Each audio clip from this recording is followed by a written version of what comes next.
Alors, il nous reste le meilleur pour la fin. Que penser de l'avance? Le meilleur parce que c'est une question qui manifestement nous préoccupe. Je ne sais pas pour mépriser les autres, excusez-moi. Que penser de l'avancée de l'islamisme? Faut-il en avoir peur? Fallait-il vraiment aller en Libye? Que faire pour la Syrie, pour une première série? Comment situer l'affaire syrienne, conflit annoncé, je pense, oui, notamment sous l'angle du droit international ou de son absence? Printemps arabe égale printemps islamique? Interrogation. Je lisais récemment qu'en Iran on parle de printemps islamique. Qu'en pensez-vous? Et enfin, révolutions arabes. Quelle est votre vision de l'évolution de ces soulèvements? Ne va-t-on pas voir arriver des dictatures religieuses? Sur l'emploi de l'expression printemps islamique par les Iraniens, il faut faire attention. Ils retournent des événements qui leur sont contraires dans leur sens en parlant de printemps islamique. C'est-à-dire qu'ils affectent de dire que les révolutions arabes se sont passées sur leurs valeurs parce qu'elles amènent des partis islamiques au pouvoir. Ce qui est absolument contraire à ce qui s'est passé. Les révolutions arabes ne se sont pas faites sur des références islamiques, à aucun moment. Et l'Iran n'a absolument compté pour rien dans les références des révolutionnaires arabes. Absolument pour rien. Donc quand l'Iran parle de printemps islamiste, il essaie de récupérer la mise, en réalité. À mon avis, ce que traduit cette... Je ne vais pas parler d'islamisation, parce que c'est des mots qui... mais enfin, cette arrivée au pouvoir des partis islamiques, ce que ça traduit, c'est notre énorme ignorance de ces pays. Énorme ignorance de ces pays.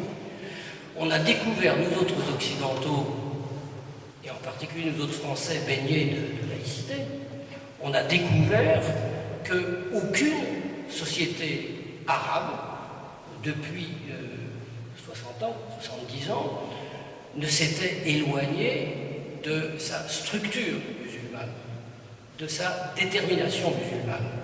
Alors maintenant, décrire cette détermination musulmane, ça je laisse ça aux sociologues, etc. Mais que dans aucune société arabe, il n'y avait eu réellement de laïcisation du politique. Donc, quand la société politique se déstructure, on retrouve les fondements, et ces fondements sont musulmans.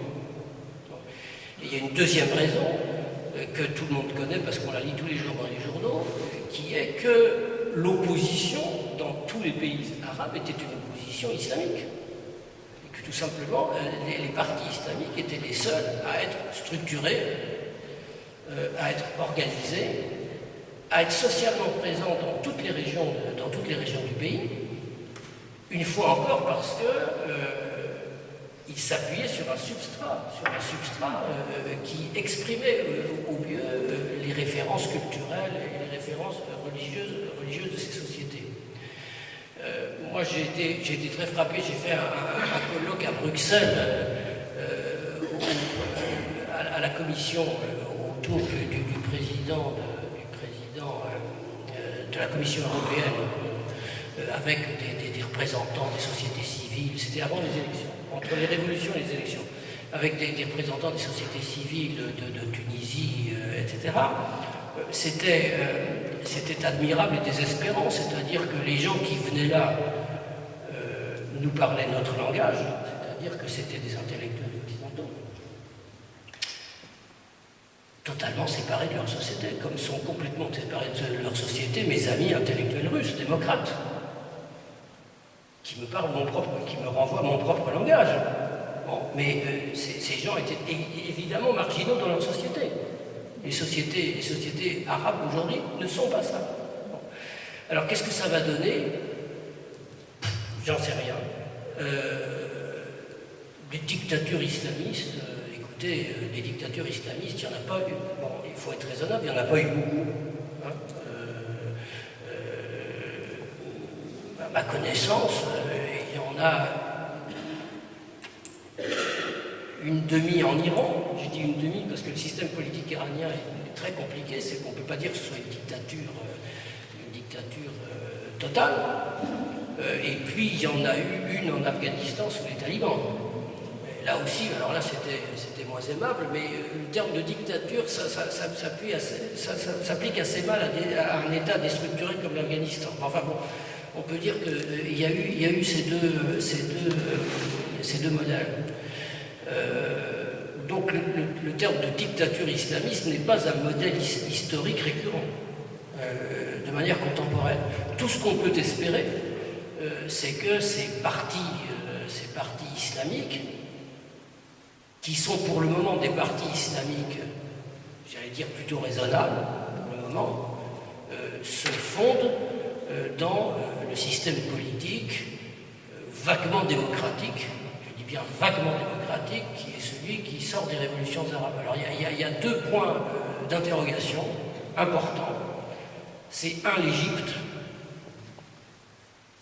où l'inquiétude, c'est pas les frères musulmans, parce que les frères musulmans, on va finir par les trouver sympathiques, et par les trouver modérés. C'est les salafistes, Al-Nour, qui ont fait un chiffre absolument... Alors, c'est pas les terroristes, les salafistes, hein, c'est les fondamentalistes.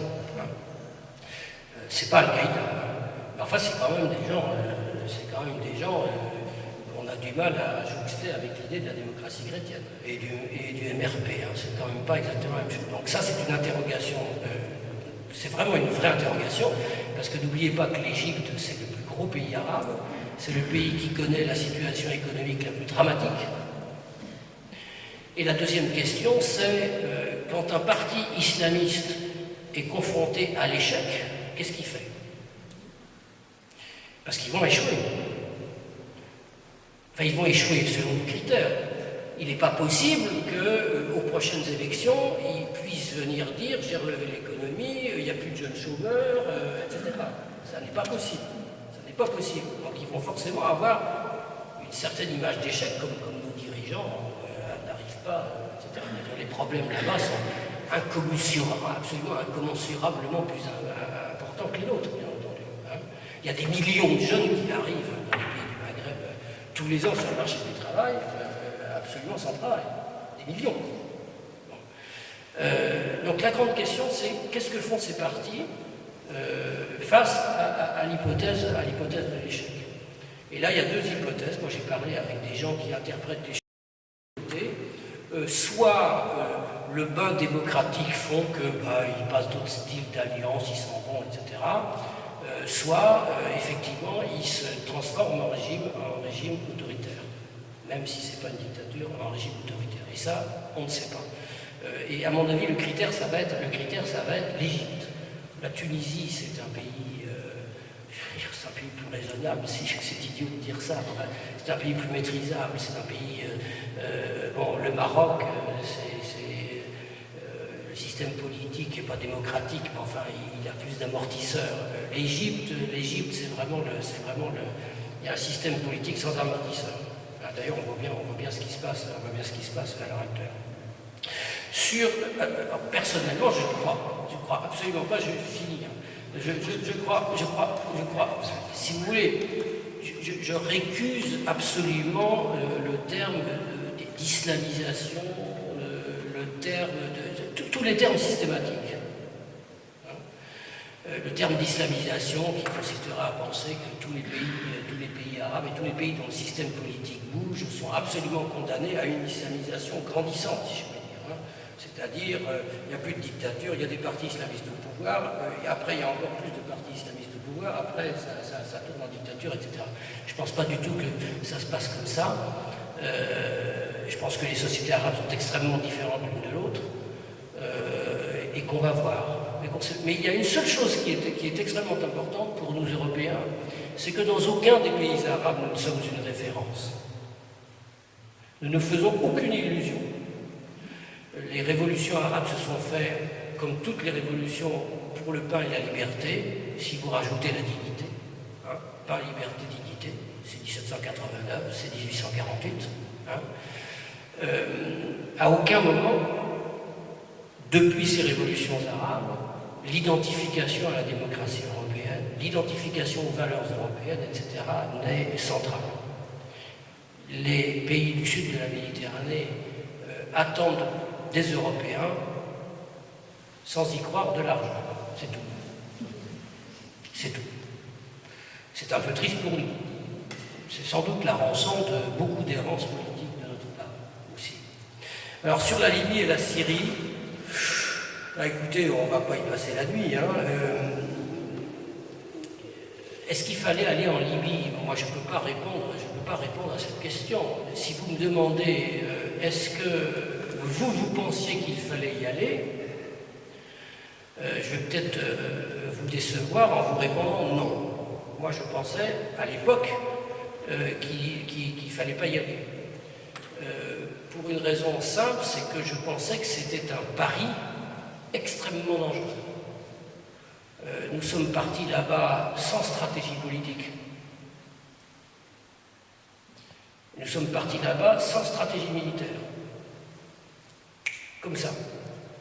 Sur une décision prise en un jour et demi, par un système politique qui fait l'admiration du monde entier et où deux personnes ennemies peuvent décider d'envoyer à l'extérieur une des armées les plus puissantes du monde. Chose dont les Français se prévalent, parce qu'on dit, quand on est distingué, qu'on a un circuit de décision courte, on a un circuit de décision court, chose qui, à mon avis, est plutôt inquiétante. Bon, je pense qu'on a eu beaucoup de chance. D'abord parce qu'on n'a pas été obligé de faire la guerre tout seul, et qu'on a fait la guerre avec les Américains, parce que s'il n'y avait pas eu les Américains, on serait retiré très vite, très très vite. Et qu'on a eu de la chance parce que ça a bien tourné. On est intervenu dans une guerre civile en Libye. On n'est pas intervenu dans une révolution populaire. Il y avait effectivement des gens plutôt plus sympathiques d'un côté et des gens plutôt moins sympathiques de l'autre, mais c'était quand même une guerre civile. On a eu de la chance que ça réussisse, donc maintenant l'histoire a tranché, donc j'allais dire l'histoire a tranché, donc c'était bien d'y aller. Puisque Kadhafi est tombé, je maintiens que c'était une opération hasardeuse et contrairement à ce qu'un certain nombre de commentateurs politiques ont dit dans la foulée de cette intervention, c'est-à-dire voilà un nouveau type d'intervention, maintenant on va intervenir pour garantir les droits de l'homme, etc. Je pense que la leçon libyenne fait qu'on interviendra dans l'avenir moins que précédemment. Parce qu'on a vu les limites de cette intervention sous les discours politiques. Mais c'est moi-même une interprétation politique, vous pouvez penser autre chose, vous m'avez demandé mon avis et je vous le donne. Ce qui prouve bien que nous avons choisi d'intervenir là et pas ailleurs, c'est que nous n'intervenons pas en Syrie. On sait très bien pourquoi on n'intervient pas en Syrie. Parce qu'intervenir en Libye, j'allais dire, c'est relativement facile. Vous avez un pauvre type avec des canons dont il sait à peine se servir, vous envoyez des hélicoptères, etc. Il n'y a personne autour, il y a du désert, c'est très grand, vous pouvez taper, les pays qui sont autour sont d'accord avec vous, etc. Aller intervenir en Syrie, c'est une toute autre paire de manches. Toute autre paire de manches. Il ne vous a pas échappé que la Syrie, c'est pas au même endroit. Que la Syrie, c'est les voisins de la Syrie, c'est pas des gens simples. Vous avez l'Irak, vous avez la Jordanie, vous avez Israël, vous avez le Liban, bref, un sac de nœuds absolument invraisemblable. Turquie, etc. Enfin, je veux dire, c'est pour ça qu'on n'intervient pas. Est-ce qu'il serait raisonnable d'intervenir? Je ne crois pas du tout. Je crois qu'il n'y a pas un homme politique à l'heure actuelle qui conçoit sérieusement l'idée d'aller en Syrie, ni pour abattre le gouvernement, et encore moins pour gérer la Syrie après. Parce que il faut bien penser à ça. Les militaires, quand vous leur dites d'aller casser quelque chose et de virer le type qui est sur le terrain, ils y vont, c'est leur métier. Le problème, c'est ce qui se passe après. Nous avons des appareils militaires qui sont extrêmement puissants, sans commune mesure avec les appareils militaires de ces pays arabes. Donc on peut faire ce qu'on veut militairement. On peut aller casser ce qu'on veut. Si on met les moyens, on y passe 3 semaines. Si on restreint la force, on y passe 3 mois, etc. Mais le résultat militaire est connu. Le problème, c'est so what? Qu'est-ce qu'on fait après? Libye, elle n'est pas, le système politique libyen, et il n'est pas reconstruit. Ça sera relativement simple, enfin ça sera pas trop compliqué parce que la Libye, il n'y a pas trop de population, c'est un pays assez riche, il y a peu de villes, etc. Donc on peut imaginer qu'on puisse les aider à avoir une apparence de société qui fonctionne. Mais la Syrie, c'est un tout autre... c'est pour ça qu'effectivement, le monde international, c'est triste, mais c'est comme ça, c'est un monde de poids, de mesure.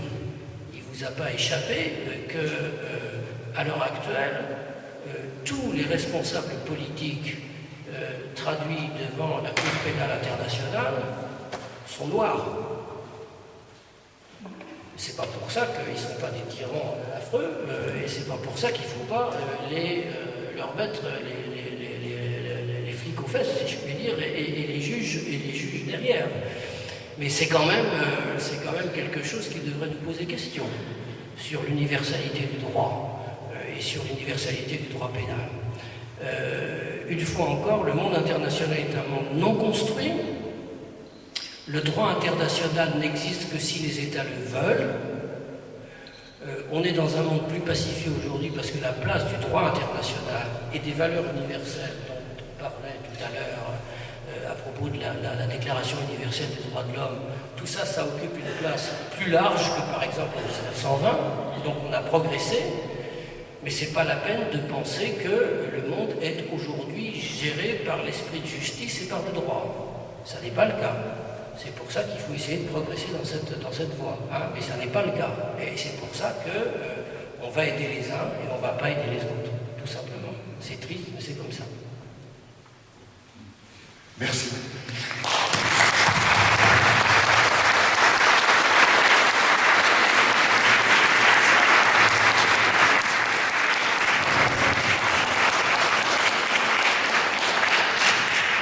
J'ai l'impression d'avoir passé une bonne soirée quand je parais plus intelligent. Quand je le suis devenu, j'ai passé une bonne soirée. Merci, vous nous avez donné des grilles de lecture. Et je pense que pour être chrétien, il faut savoir lire les signes des temps.